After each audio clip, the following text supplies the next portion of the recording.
All right, let's do some chemistry.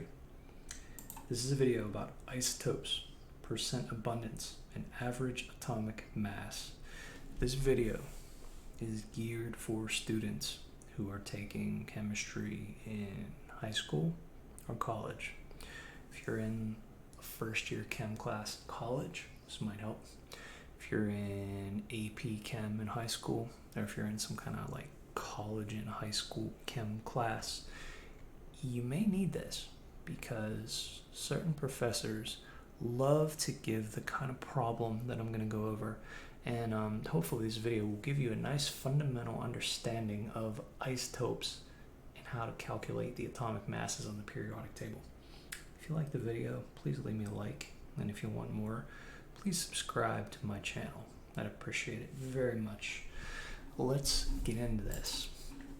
So, where do atomic masses come from? Well, first, if you don't remember what an atomic mass is, you can get yourself a periodic table.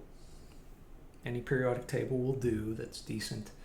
It should have a whole number above the elemental symbol, like this here, the 6, and it should have a decimal number, probably a decimal number. Some of them are whole numbers because the elements are rare, but most of them have a decimal number underneath the symbol. So here, C is for carbon. 6 is the atomic number, means it's got 6 protons, and in the neutral state it's got 6 electrons. 12.011 is the atomic mass of carbon. This is 12.011 AMU, atomic mass units, or 12.011 grams per mole. They work out to be the same thing. So when you talk about isotopes, in part, you're talking about where this decimal number comes from, and that's what we're doing here in this video right now. Isotopes are the same element with different numbers of neutrons. It's got to have the same number of protons, otherwise it wouldn't be the same element. When you talk about isotopes, you're only talking about different numbers of neutrons. Some are stable, some are not. Some isotopes are radioactive. They break down at different rates depending on how many protons and neutrons are in the nucleus. But that is an issue for a different kind of video. Atoms are so small that you can't tell by looking. So like even if you got a big bunch of carbon sitting around, you won't be able to tell which isotope of carbon that you have for sure without watching it and seeing when it decays. Because atoms are so small, we can't watch what's going on in the nucleus. The atomic masses on the periodic table, then those decimal values, are weighted averages of all the isotopes of that element in nature. Think about what that number means. The atomic mass is supposed to be protons plus neutrons. How can you have a partial proton or a partial neutron? You can't.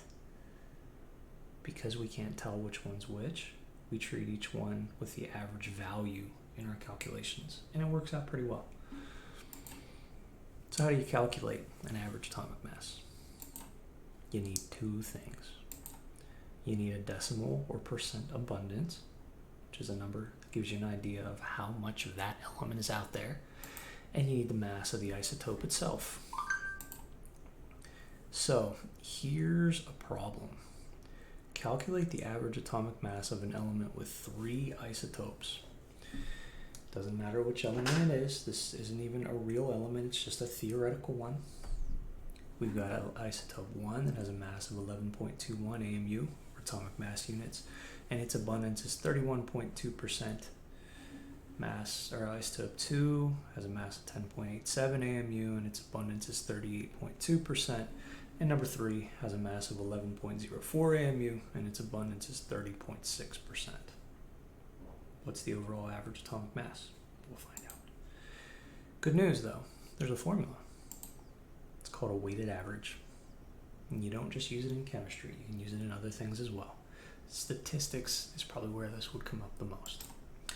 What you do to get the average is you take the decimal value of the abundance, number 1, times the value of number 1, plus the decimal value of abundance number 2 times value number 2, plus the decimal value of abundance, number 3, you add up however many there are. I'm using mathematical notation here, right? I'm using n as my generic placeholder for the last one because you could have a whole bunch of different isotopes. I'm just saying that you have to add them all up. But note, the decimal abundances that you put in here have to add up to 1. And if you're given abundances as percentages, they should add up to 100. So when you actually do the problem, you have to convert the percentages to decimals in order for this to work. So you just divide the percentages by 100 and you'll be good to go. Here's our problem again. Convert each percent to a decimal. So just divide each one by 100 or move the decimal 2 places to the left. You get 31.2% is 0.312, you get 38.2% is 0.382, and you get 30.6% is 0.306. Now let's put them in the formula. I multiply each mass times its abundance. So here I just did it one step at a time. I did the multiplications. Now I do the additions. It gives me about 11.0281 AMU, but because I only had 2 decimal places and 4 significant figures in each mass to start with, I'm gonna round. There's an 8 after the 2, so I'll round it up to 11.03 atomic mass units as my average atomic mass. So that's what I'd report.